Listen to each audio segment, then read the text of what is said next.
नमस्कार।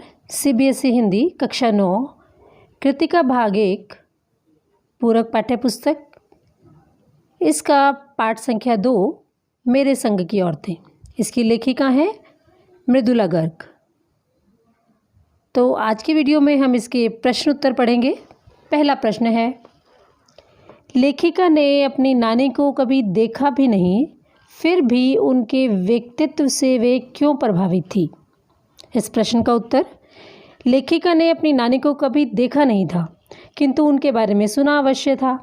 उसने सुना था कि उसकी नानी ने अपने जीवन के अंतिम दिनों में उन्होंने प्रसिद्ध क्रांतिकारी प्यारेलाल शर्मा से भेंट की थी। उस भेंट में उन्होंने यह इच्छा प्रकट की कि वे अपनी बेटी की शादी किसी क्रांतिकारी से करवाना चाहती है, अंग्रेजों के किसी भक्त से नहीं। उनकी इस इच्छा में देश की स्वतंत्रता की पवित्र भावना थी। यह भावना बहुत सच्ची थी। उनमें साहस था। जीवन भर पर्दे में रहकर भी उन्होंने किसी पर पुरुष यानी कि दूसरे पुरुष से मिलने की हिम्मत की। इससे उनके साहसी व्यक्तित्व और मन में सुलगती स्वतंत्रता की भावना का पता चलता है। लेखिका इन्हीं गुणों के कारण उनका सम्मान करती है। प्रश्न संख्या 2, लेखिका की नानी की आज़ादी के आंदोलन में किस प्रकार की भागीदारी रही? इस प्रश्न का उत्तर, लेखिका की नानी आज़ादी के आंदोलन में खुलकर भाग न ले सकी। उनकी परिस्थितियां ऐसी नहीं थी कि वह खुलकर आंदोलनों में भाग ले सके, परंतु उसने स्वतंत्रता की भावना को मन ही मन पनपने दिया। उसने कभी अंग्रेजियत को स्वीकारा नहीं। उसका पति अंग्रेज़ों का भक्त था, फिर भी उसने कभी अंग्रेज़ों की जीवन शैली में भाग नहीं लिया। उसने सबसे बड़ा योगदान यह दिया कि अपनी संतान को अंग्रेज भक्तों के शिकंजे से मुक्त करा दिया। उन्होंने अपनी बेटी की शादी एक क्रांतिकारी से करा दी ताकि उसकी बेटी और उसके बच्चे देश के लिए कुछ कर सकें। इस घटना से क्रांतिकारियों को जो उत्साह मिला होगा उसकी कल्पना ही की जा सकती है।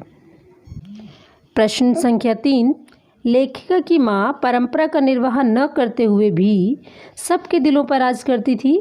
इस कथन के आलोक में इसके 2 भाग हैं। क भाग, लेखिका की माँ की विशेषताएं लिखिए। ख भाग में लेखिका की दादी के घर के माहौल का शब्द चित्र अंकित कीजिए, अथवा लेखिका की माँ की विशेषताएं लिखिए। तो क भाग में लेखिका की माँ की विशेषताएं निम्नलिखित हैं। लेखिका की माँ आजीवन खादी साड़ी पहनती और गांधी जी के सिद्धांतों का पालन करती रही। उनकी माँ में खूबसूरती, नज़ाकत, ईमानदारी और निष्पक्षता का संगम था। इससे वे परिजात से लगती थी। उनमें आज़ादी के प्रति जुनून और तथा लगाव था। वे हमेशा किसी की गोपनीय बात को गोपनीय ही रखती थी तथा किसी के सामने उसको प्रकट नहीं करती थी। वे हमेशा सत्य बोलती थी। इससे परिवार वाले उनका आदर करते थे। इसका ख भाग, लेखिका की दादी के घर के माहौल का शब्द चित्र। लेखिका की दादी के घर का माहौल अन्य घरों से बिल्कुल अलग था। वहाँ सबको लीक से हटकर चलने की छूट थी। लड़के लड़कियों में कोई भेदभाव नहीं किया जाता था।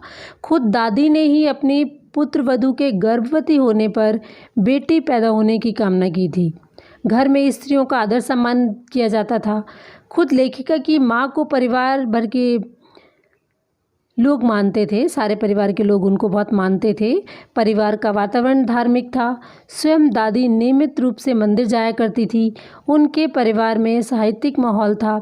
लेखिका की माँ पुस्तकें पढ़ने, चर्चा करने, संगीत सुनने में समय बिताया करती थी।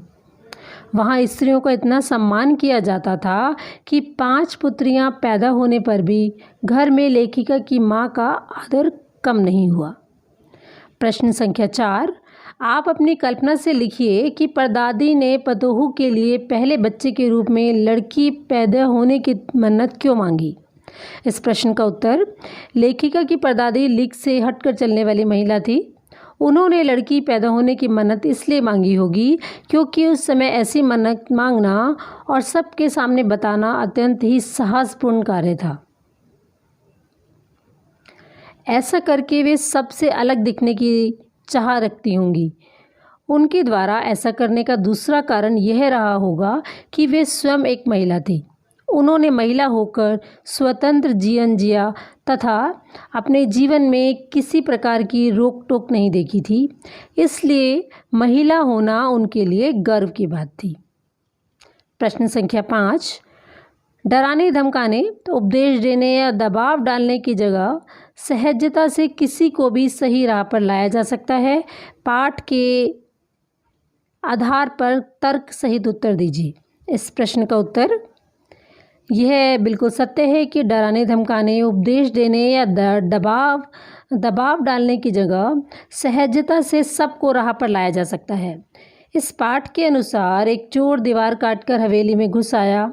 उसी कमरे में माजी सोई हुई थी। आहट सुनकर उनकी आंख खुल गई। उन्होंने पूछा कौन, तो जवाब मिला चोर। माजी ने उसे पानी लाने का आदेश दिया। चोर पानी लेकर आया कि पहरेदार द्वारा पकड़ लिया गया। पहरेदार ने उसको पकड़ लिया और उनके सामने लाया गया। माजी ने लोटे का आधा पानी पीकर उसे आधा पानी पिला दिया और कहा, आज से हम माँ बेटा हुए। अब तू चाहे चोरी कर या खेती। चोर ने चोरी करना छोड़कर खेती करना शुरू कर दिया और आजीवन चोरी नहीं की। यदि वे मारपीट करती तो चोर नहीं सुधरता। अगला प्रश्न है प्रश्न संख्या 6, शिक्षा बच्चों का जन्मसिद्ध अधिकार है। इस दिशा में लेखिका के प्रयासों का उल्लेख कीजिए। इस प्रश्न का उत्तर, शिक्षा बच्चों का जन्मसिद्ध अधिकार है। यह बात लेखिका को अपने पारिवारिक वातावरण से पता चल चुकी थी। बच्चों को शिक्षा के लिए उसने निम्नलिखित प्रयास किए। पहला प्रयास, शादी के बाद लेखिका को कर्नाटक के बागनकोट में रहना पड़ा। वहाँ उसके बच्चों की शिक्षा हेतु उचित प्रबंध न था। उसने वहाँ के कैथोलिक बिशप से प्राइमरी स्कूल खोलने का अनुरोध किया। इसका दूसरा पॉइंट, लेखिका ने कर्नाटक के बागनकोट के स्थानीय तथा समृद्ध लोगों की मदद से एक प्राइमरी स्कूल खोला जिसमें अंग्रेजी, हिंदी, कन्नड़ 3 भाषाएं पढ़ाई जाती थी। लेखिका ने इसे सरकार से मान्यता भी दिलवाई जिससे स्थानीय बच्चों को शिक्षा के लिए दूर न जाना पड़े। प्रश्न संख्या 7, पाठ के आधार पर लिखिए कि जीवन में कैसे इंसानों को अधिक श्रद्धा भाव से देखा जाता है। इस प्रश्न का उत्तर, जीवन में उन लोगों को श्रद्धा भाव से देखा जाता है जो अपने स्वार्थ तक सीमित न रहकर दूसरों के बारे में सोचते हैं, जो दूसरों की भलाई के लिए अपना धन, समय, श्रम आदि लगाने से भी घबराते नहीं हैं, जो घर परिवार के अलावा समाज के अन्य लोगों को भी उचित राय देते हैं, जो दूसरों की गोपनीय बातों को सार्वजनिक नहीं करते और गोपनीय ही बनाए रखते हैं।